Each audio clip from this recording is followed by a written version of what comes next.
Bueno, y hasta ahora veníamos hablando de cuestiones que tienen que ver con los objetivos de la cámara, los datos que relevó la cámara. Ahora les voy a proponer otra mirada.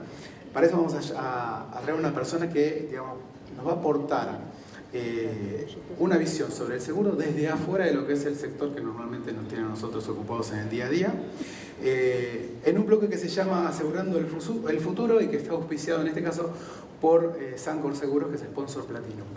La persona en cuestión es el presidente de Democracy Earth, es autor de Hacktivismo, es además el conductor del podcast La Última Frontera, es el fundador del partido de la red pionero en democracia digital y fue distinguido por el MIT y por el Foro Económico Mundial.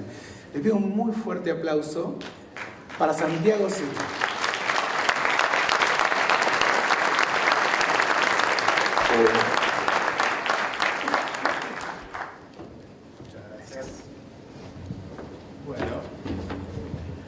Que no anda el clicker, así que tengo una tecnología acá que voy a hacer así con el dedo y van a pasar las diapositivas. La idea de hoy es hablar de tecnología y cuando me propusieron venir a hablar a esta conferencia, la verdad es que estamos en una época donde hay muchas corrientes tecnológicas, donde hay muchas transformaciones sociales ocurriendo con la tecnología. Creo que dos tendencias que se han destacado mucho en los últimos 10 años indudablemente son inteligencia artificial y blockchain. Inteligencia artificial pareciera ser algo que está arrancando, no se detiene, avanza a todo ritmo, todas las semanas hay una innovación tras otra. Yo crecí en una época donde había una revolución industrial por siglo, ahora da la sensación que tenemos una revolución industrial por trimestre. Y la verdad que es un momento, al menos el de la inteligencia artificial que estamos viviendo ahora, que creo que está a la escala o del nivel de impacto que va a tener, que tuvo Internet en los 90 en su momento, donde de repente veíamos que las comunicaciones iban a ser radicalmente transformadas por la transmisión de bits. Bueno, indudablemente ahora la inteligencia es la nueva electricidad. La inteligencia es el nuevo commodity por el cual ya no es un patrimonio exclusivo de nosotros, estos monos tan simpáticos que somos los Homo sapiens, sino que de repente es algo donde podemos empezar a contar con una suerte de exocerebro al cual podemos delegar un montón de tareas cognitivas, creativas, rutinarias, administrativas, todo lo que pueda hacer un cerebro digital.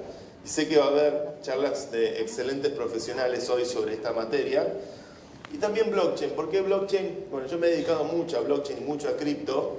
Y en el mundo cripto he aprendido un montón sobre finanzas, sobre sistemas financieros de toda índole y me he ido topando con el mundo de los seguros sin querer queriendo, teniendo que aprender o teniendo que entender a partir de entender el ámbito blockchain como un ámbito de nueva institucionalidad digital, como un ámbito donde se pueden repensar organizaciones humanas a través del uso de Internet, a través del uso de la tecnología y muchas veces incluso por fuera de los márgenes del Estado-Nación. Entonces, hablando con el equipo de la Cámara, me parecía interesante hoy tratar de transmitirles algunas anécdotas, vivencias reales de cómo estas tecnologías pueden llegar a transformar la realidad de las instituciones, o al menos algunos indicios de hacia dónde estamos yendo y a qué mundo nos tenemos que preparar, y contarles algunas anécdotas de historias que he vivido en esta industria tecnológica. Siempre hay que arrancar con un chiste. Me actualiza, el de acá no me lo actualiza. Siempre hay que arrancar con un chiste.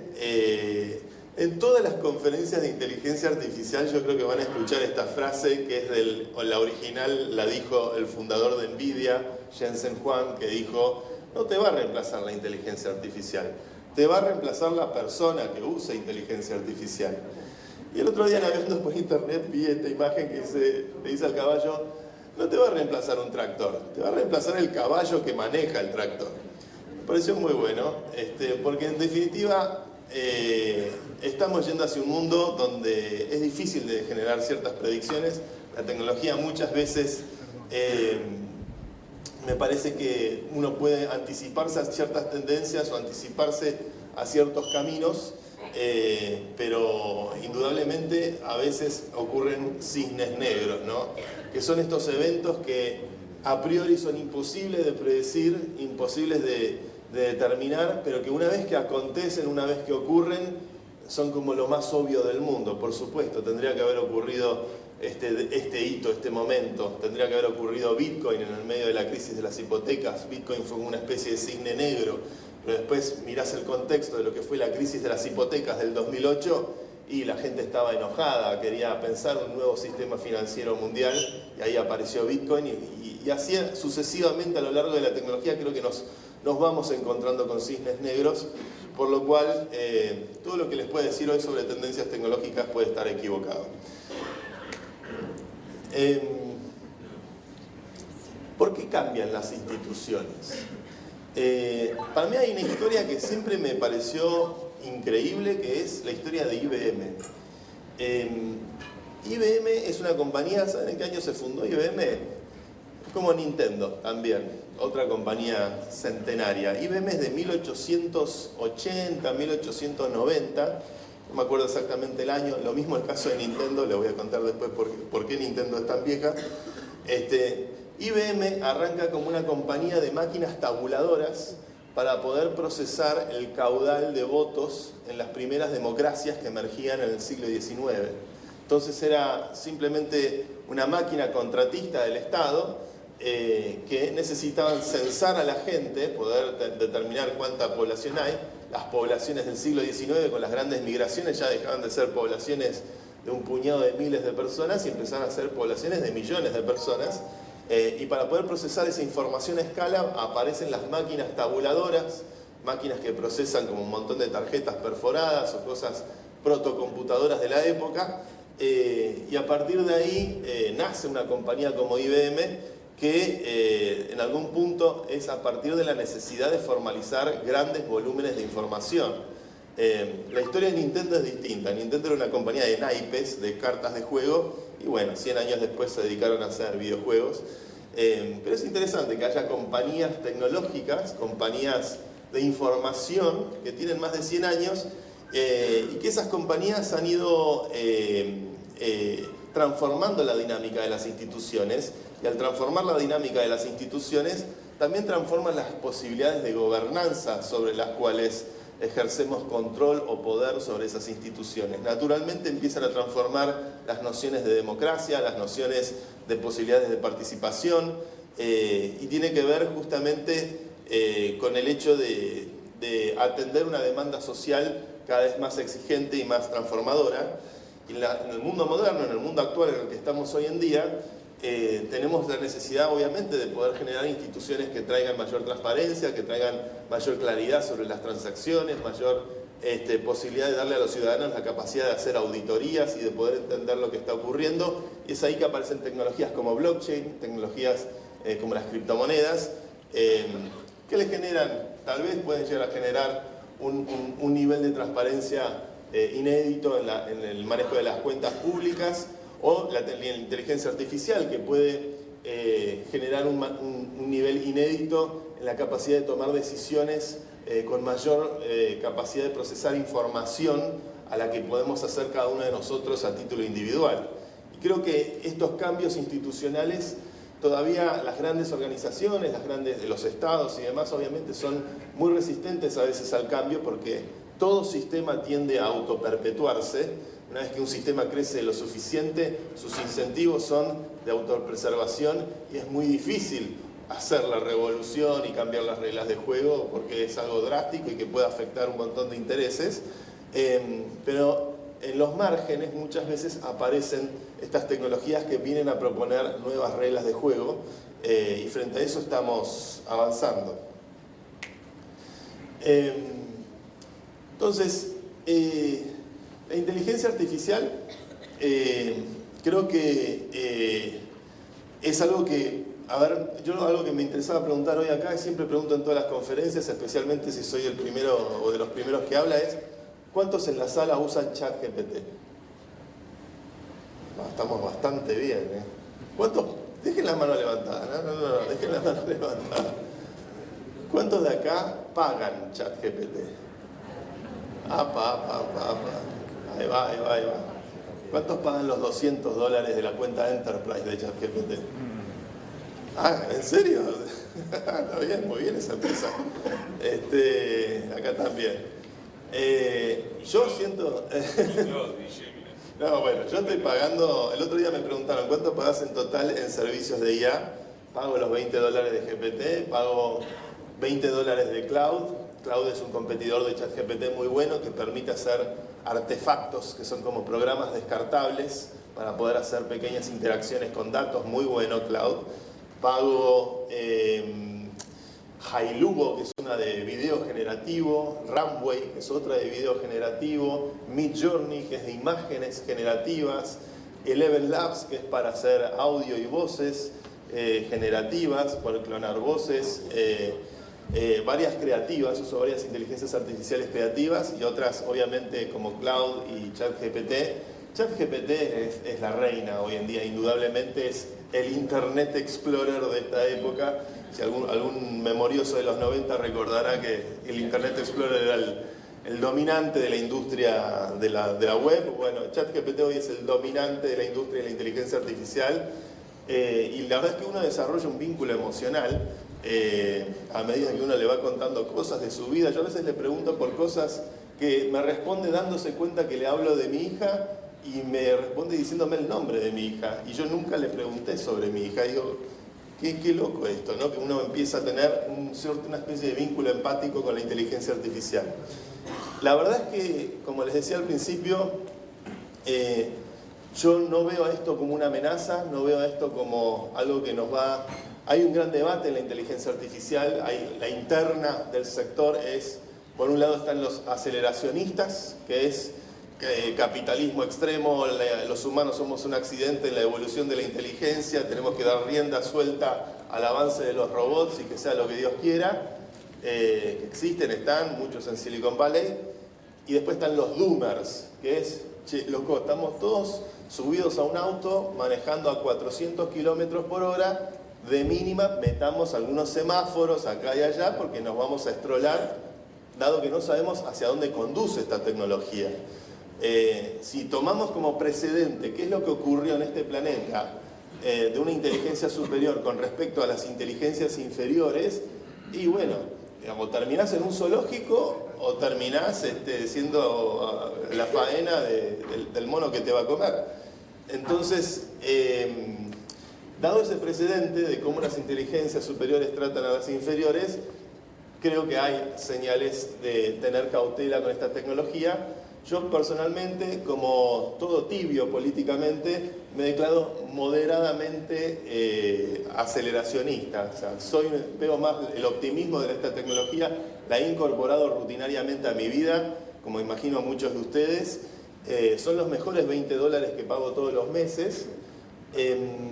Diría mucho mejor que lo que pago por Netflix o por alguna otra suscripción o Spotify, porque francamente ya tengo un vínculo simbiótico con la IA, pero bueno, estamos frente a algo que claramente, yo creo que de acá al año que viene todos van a estar admitiendo que pagan por el ChatGPT. Ahora, cuando empezó la ola de las inteligencias artificiales, una de las cosas que me di cuenta, yo tengo un amigo que vive en España, Agustín Daza, muy vinculado a la industria de seguros, y Agustín me dijo un día, sapo, en España no sé por qué mis amigos me dicen sapo, en realidad sí sé por qué, pero no se lo voy a contar.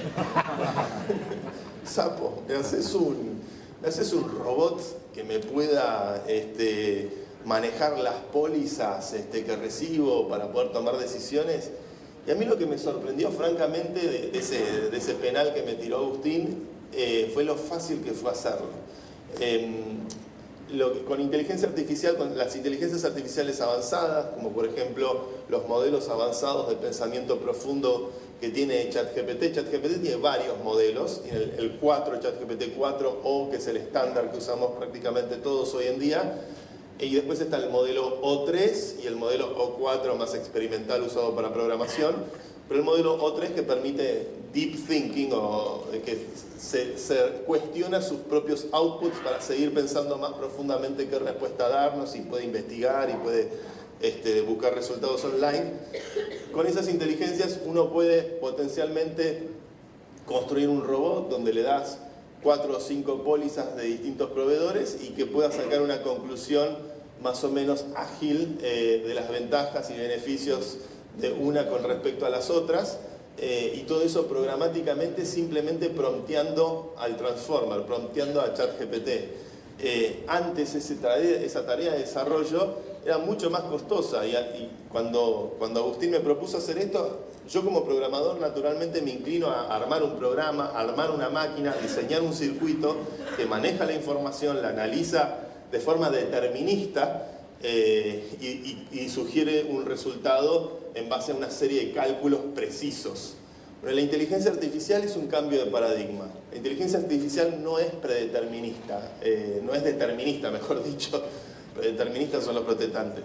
No es determinista, es algo que es probabilístico, es una tecnología estocástica, que tiene una variable secreta que los que trabajamos con esta tecnología abriendo el capó se le suele llamar la temperatura, porque lo que hace la inteligencia artificial, igual que los humanos, es que hace asociación de palabras o asociación de conceptos. Si vos le subís la temperatura a la IA, hace una asociación más amplia o saltos más grandes entre las palabras que asocia, por ende puede ser más creativa, pero también puede alucinar, es decir, puede chamullarte, dar por ciertos palabras o conceptos que no son estrictamente cosas que existen dentro de la realidad o dentro de su modelo del mundo.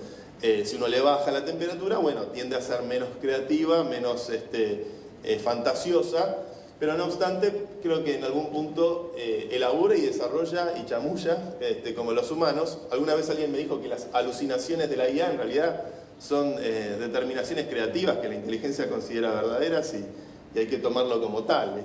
Pero bueno, cuestiones de debates éticos que se dan en el ámbito de la IA.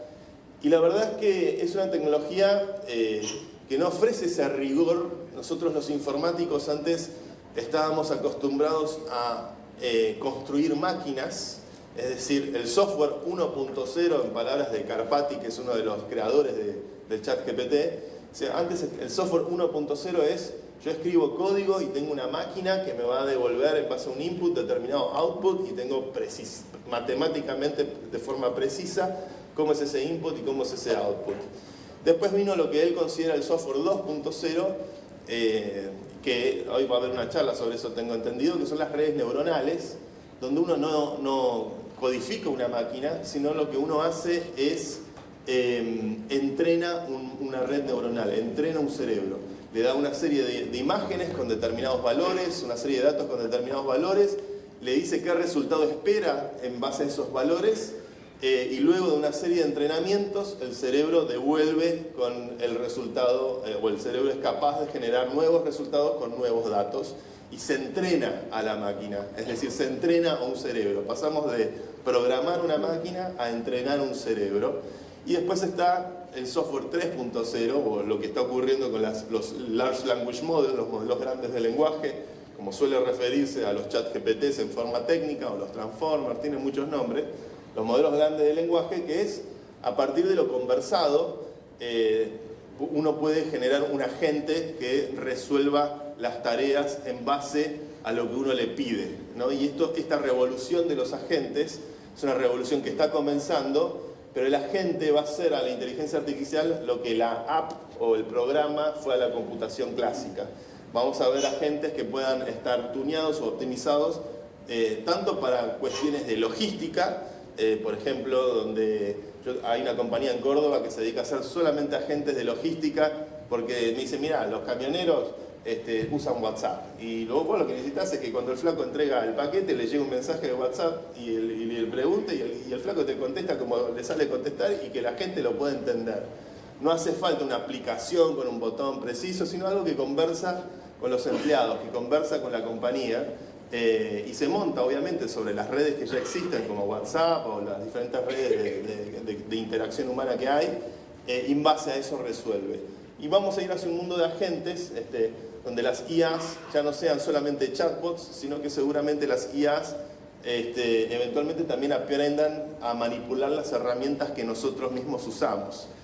Hay toda una conversación muy interesante en los ámbitos técnicos de la inteligencia artificial, de lo que se llama MCP o Model Context Protocol, es un concepto medio técnico, pero básicamente es una suerte de protocolo que le ayuda a entender a las IAs cómo usar cualquier herramienta que se imaginen, desde Google Docs hasta manipular un canal de YouTube, hasta desarrollar software, y conversando con los agentes el día de mañana, los agentes seguramente podrán o hacernos una aplicación a medida, o hacernos una automatización, o hacernos un proceso que permita que todos en una compañía puedan participar de un proceso de ingeniería, y ya la ingeniería no sea un reducto de los que siempre nos dedicamos a la computación, sino que va a venir una gran democratización de esos poderes para que con instrucciones claras y buenos prompteos le podamos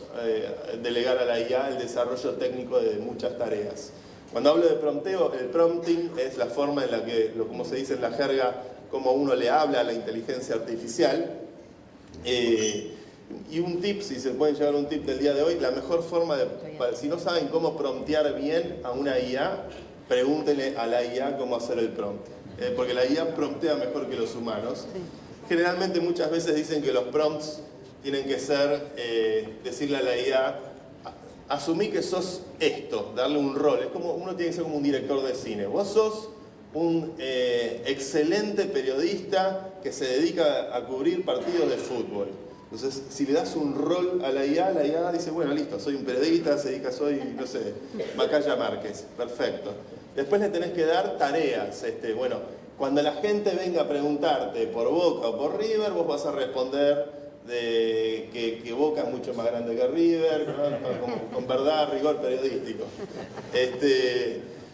Y después le tenés que dar ejemplos, ¿no? Entonces, asumí un rol, describile tareas y dale ejemplos de conversación. Si te preguntan esto, responde esto. Si te preguntan esto, responde esto. Generalmente con eso tenés un buen prompt. Pero la verdad, yo últimamente una cosa que creo es que tipear es trabajo esclavo. Con ChatGPT yo le hablo bastante, prácticamente no tipeo nunca. Nunca imaginé, francamente, en 41 años de vida, jamás imaginé que viviría una época donde le habláramos a la computadora como le puedo hablar a un amigo o como le puedo hablar a cualquier persona.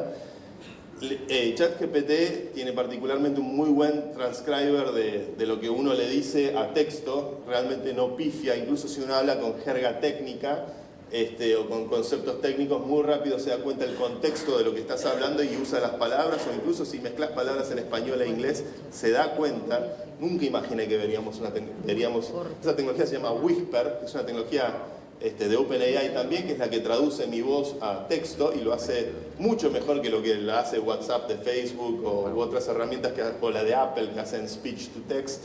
Bueno, la de OpenAI es realmente muy impresionante. La verdad es que las IAs son muy buenas en manejar data no estructurada.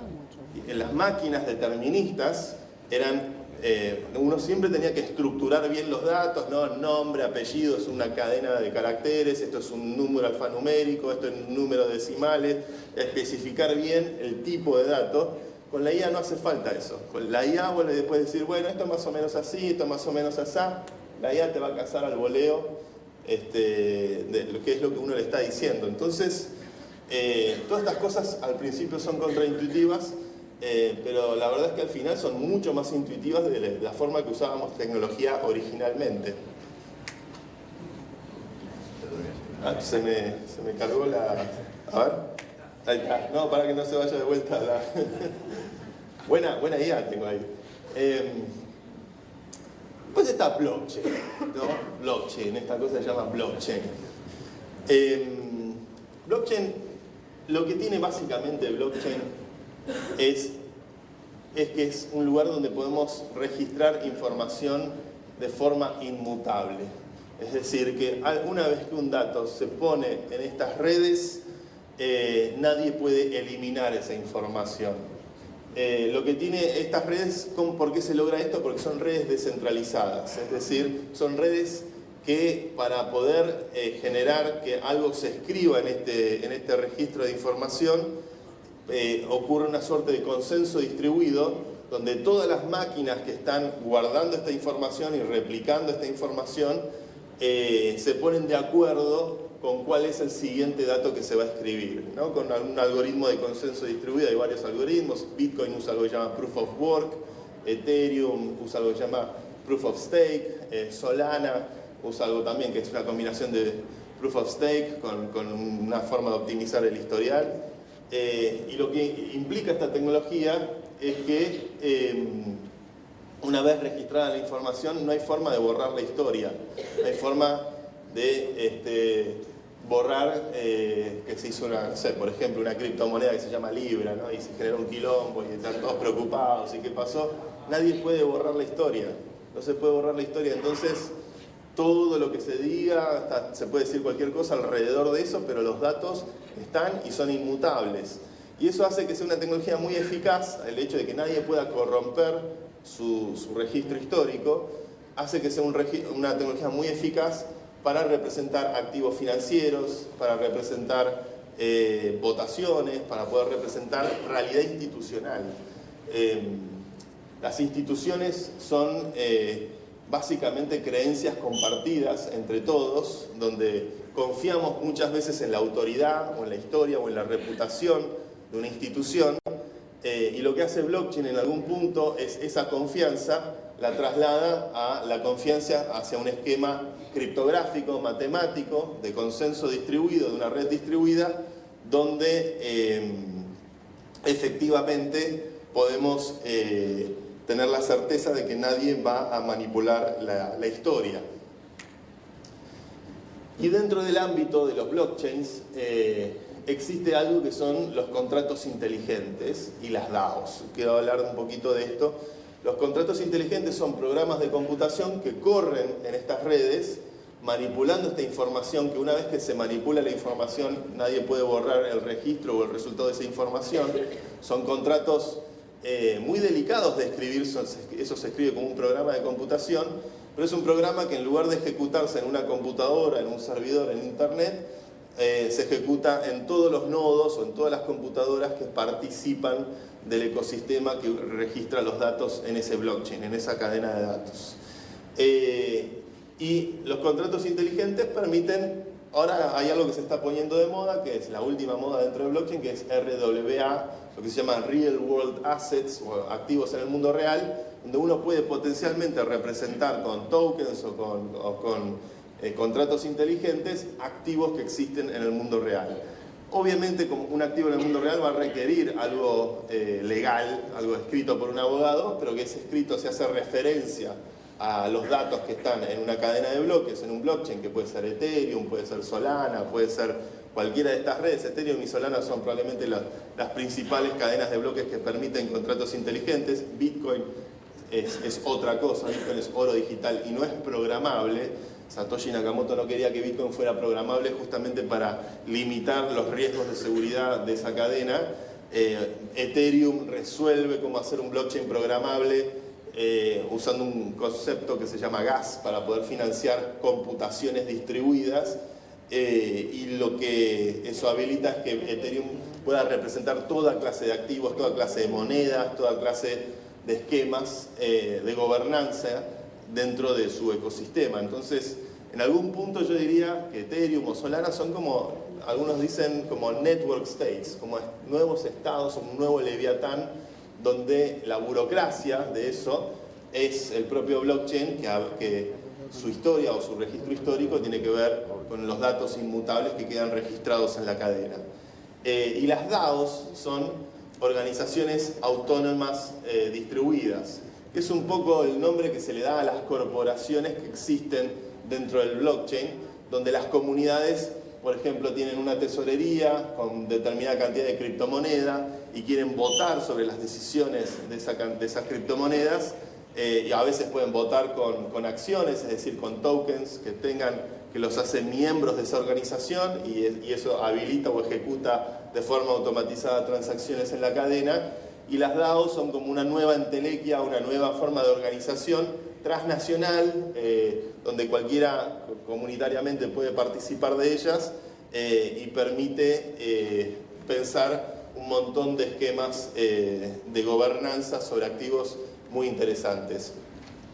Y acá es donde quiero hacer doble clic y me parecía interesante contarles, por ejemplo, sobre qué existe en materia de seguros en el área de blockchain. Hay una compañía con la que yo trabajé unos años, con la que hicimos un protocolo de humanidad que se llama Kleros, que es bastante interesante. Tiene un cofundador, es argentino, tiene mucha gente en Mendoza. La compañía, el fundador es francés, una compañía muy interesante que proponen esta idea de justicia descentralizada. ¿Qué es lo que hace Kleros? Básicamente permite, usando smart contracts, siendo un programa que corre sobre Ethereum y que corre también sobre otros blockchains, permite arbitrar decisiones en la cadena, decisiones de todo tipo, y generar, usando básicamente teoría de juegos, permitir tomar una decisión por sí o por no a una organización. Y un caso muy interesante de Kleros es que se usa, yo lo vi siendo usado para la industria de seguros. Por ejemplo, una aseguradora que desarrolla una póliza determinada con ciertas garantías. Perdonen si no soy especialista en temas de seguros, pero toco de oído y lo vi a Kleros en acción.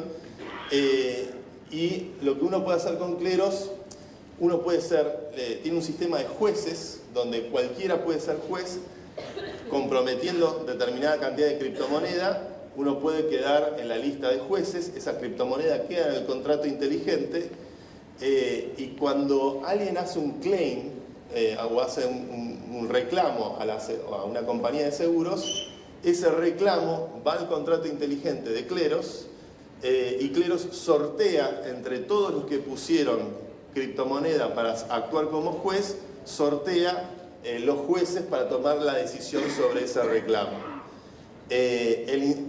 Por ejemplo, Kleros puede elegir 3 jueces, y si la mayoría de esos 3 jueces votan por sí o por no, se ejecuta la decisión vinculada a ese reclamo.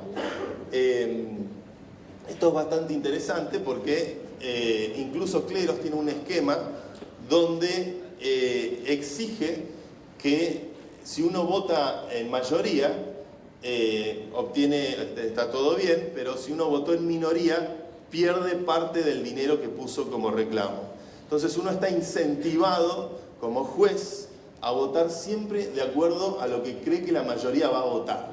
Y eso es un concepto muy interesante, es lo que ellos llaman el Schelling Point.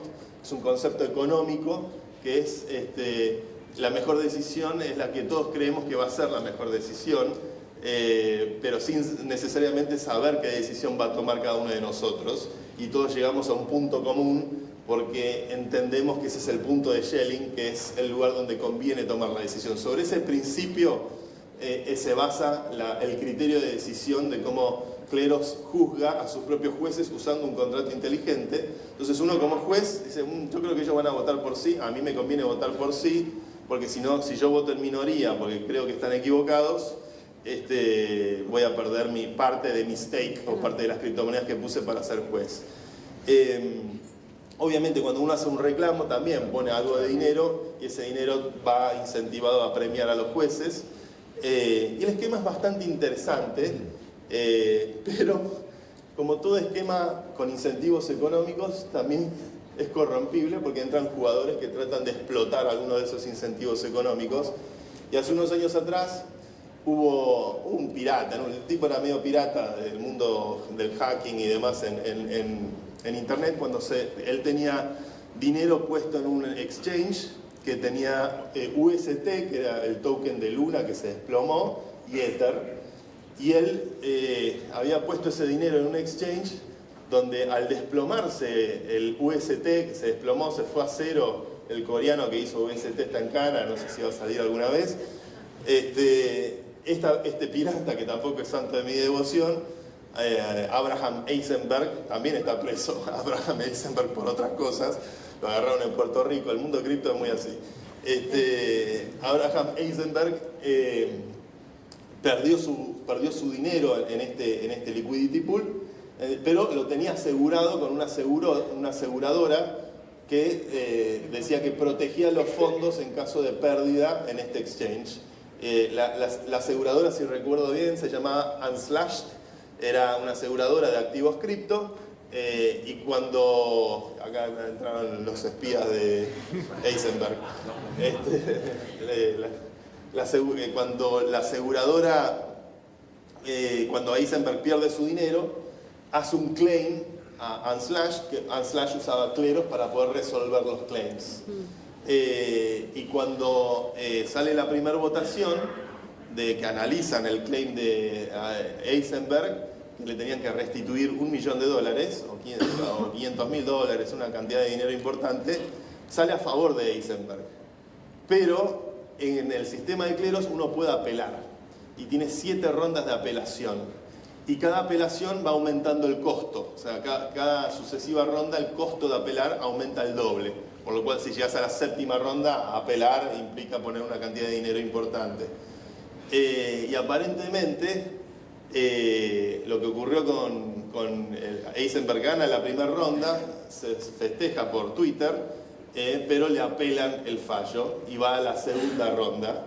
Y en la segunda ronda se vuelven a sortear los jueces y salen sorteados jueces que se habían inscrito la noche anterior para poder participar del sorteo, con una cantidad de dinero importante para aumentar sus chances de salir sorteados, y terminan saliendo esos jueces que se habían inscrito la noche anterior para salir sorteados. Y esos jueces fallan en contra de Eisenberg. Y le dicen, Eisenberg, no, esto no pasarás. Y así creo que llegaron a la 3ª o 4ª ronda y Eisenberg terminó perdiendo y no pudo recuperar su dinero. Resulta ser que ese juez, o se sospecha que ese juez, era alguien que había invertido en Unslashed, y al haber invertido en Unslashed, obviamente quería proteger su capital de este claim. Y eso fue bastante impresionante. En su momento, me acuerdo, con Vitalik lo analizamos muy en detalle, miramos todas las transacciones, miramos todo lo que pasaba en el blockchain, y lo más loco es que el inversor era uno de los fundadores de Kleros. Pero bueno, que hackeó su propio sistema para poder optimizar. Siguiente. Uno de los desafíos que tenemos en el mundo hacia el que vamos es verificar y validar seres humanos. Justamente con Kleros trabajamos en lo que se llama Proof of Humanity, que fue un protocolo para verificar y validar seres humanos en el blockchain. Esto es un desafío enorme. Poder distinguir humanos de máquinas va a ser un problema cada vez más grande, especialmente con la inteligencia artificial, que puede emular y simular muy bien quiénes somos, cómo nos comportamos. Proof of Humanity fue una DAO democrática que, al ser un protocolo de humanidad, tomaba decisiones democráticas para poder decidir los destinos del protocolo o poder determinar decisiones económicas del protocolo. Hoy en día existe algo que se llama WorldCoin, que escanea el iris de la gente. Tiene su polémica también porque WorldCoin arranca en países con poblaciones vulnerables y donde no están tan claros los derechos de protección a los datos, como Argentina, como Kenia, como Indonesia, y ahora acaban de lanzar en Estados Unidos, donde escanean el iris de la gente. El iris es la única parte de nuestro cuerpo que escala a más de 1.000 millones de personas para poder diferenciarnos unos de otros, y mantiene una prueba de humanidad en base al iris de las personas, supuestamente criptográficamente protegido para que no se detecte quién es quién, pero ese va a ser un problema muy grande de cara al futuro, y el problema de cómo verificar de forma fehaciente humanos en Internet es un desafío muy grande. Dentro de la DAO de Proof of Humanity también hubo muchos debates y muchas votaciones muy interesantes que justamente nos desafiaron a entender un poco cómo operan los márgenes de los seres humanos en estas redes. Voy a avanzar un poco rápido para ir cerrando, ya estoy pasado de tiempo. A ver. Ahí va. Bueno, acá esto es un poco lo que les contaba de Kleros, sobre los desafíos que tiene la resolución de disputas. Si hubiésemos tenido algo como Proof of Humanity para poder detectar quién es quién de los jueces, y los jueces no fueran totalmente anónimos, hubiésemos tenido una forma mucho mejor de poder generar al menos más transparencia o más accountability en la toma de decisión. Entonces la anonimidad a veces en el mundo blockchain es muy compleja. La justicia algorítmica es peligrosa a veces, porque la justicia algorítmica puede ser positivista, es una justicia obediencia debida. Yo estaba simplemente obedeciendo órdenes. Es lo que decían los nazis en la década del 30 para defenderse en los juicios de Nuremberg. Yo estaba siguiendo órdenes, pero muchas veces la justicia no sigue una lógica precisa. Muchas veces la justicia es contraintuitiva o contradictoria o paradójica, y hay principios más potentes como ciertos derechos humanos, que después fue la gran innovación post Segunda Guerra Mundial en términos jurídicos, como la justicia naturalista, que trata de romper un poco con el concepto algorítmico de sigo estrictamente las órdenes, porque incluso en un protocolo como Proof of Humanity veíamos muchas injusticias que usaban el sistema de cleros para poder arbitrar, pero explotaban justamente las limitaciones del concepto de una justicia positivista, que bueno, las reglas son estas y las reglas son las que literalmente, textualmente dice el libro, o dice el claim, o dice la póliza, y justamente eso traía un montón de problemas de gente que por ahí se veía perjudicada a la hora de verificar su humanidad en Proof of Humanity, donde por cometer un error, donde la foto salías de costado y no de frente, te perdías tu dinero en Proof of Humanity, porque las reglas decían exactamente eso, pero se producía una injusticia con una persona que había cometido un error honesto. Entonces, la justicia algorítmica me parece que tiene todavía muchos desafíos por delante y muchas limitaciones conceptuales. Tenemos también con el avance de la inteligencia artificial va a haber una necesidad muy importante de alfabetizarnos digitalmente con las formas de comunicación de la IA.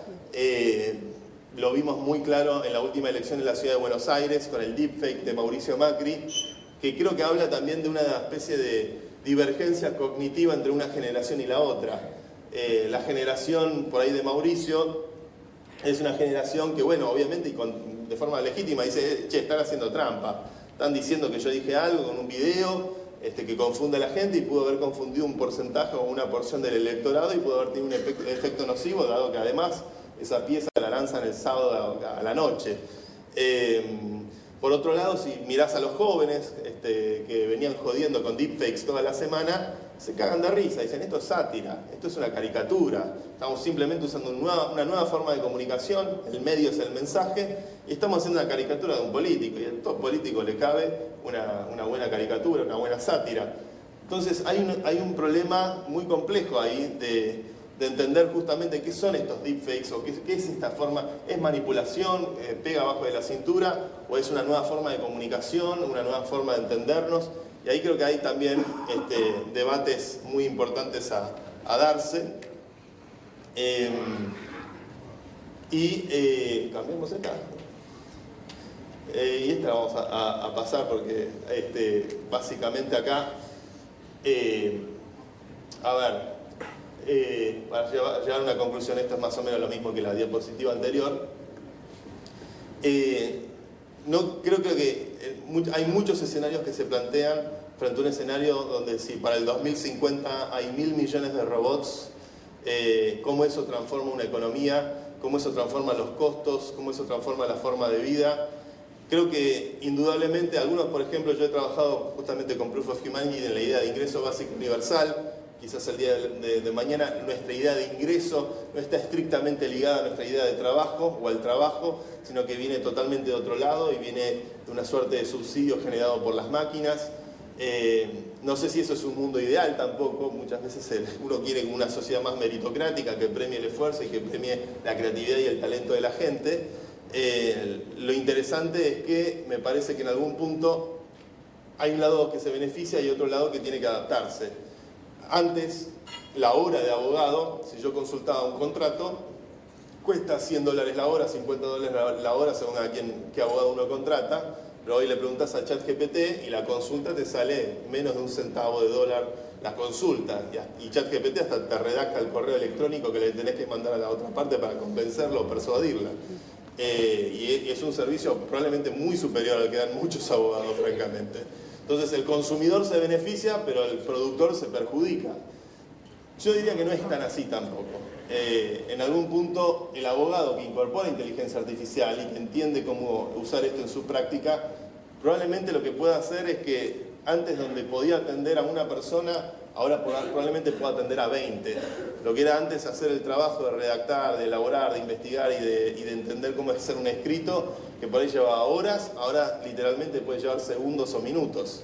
Y eso lo que genera en el que trabaja con inteligencia artificial hace que uno pueda atender, y esto a mí me pasa profesionalmente, uno puede atender 20 clientes o 30 clientes donde antes atendía solamente a 2 o 3. Entonces, lo que nos va a dar la inteligencia artificial es una capacidad de escala muy potente, muy novedosa, y a cualquiera que sea apasionado de su profesión, indudablemente le va a dar, yo creo que más ganas de poder producir más y mejor, incluso en el proceso ir aprendiendo e incorporando nuevo conocimiento de una forma mucho más ágil e interesante. Así que por eso yo me declaro moderadamente aceleracionista en relación con todo esto.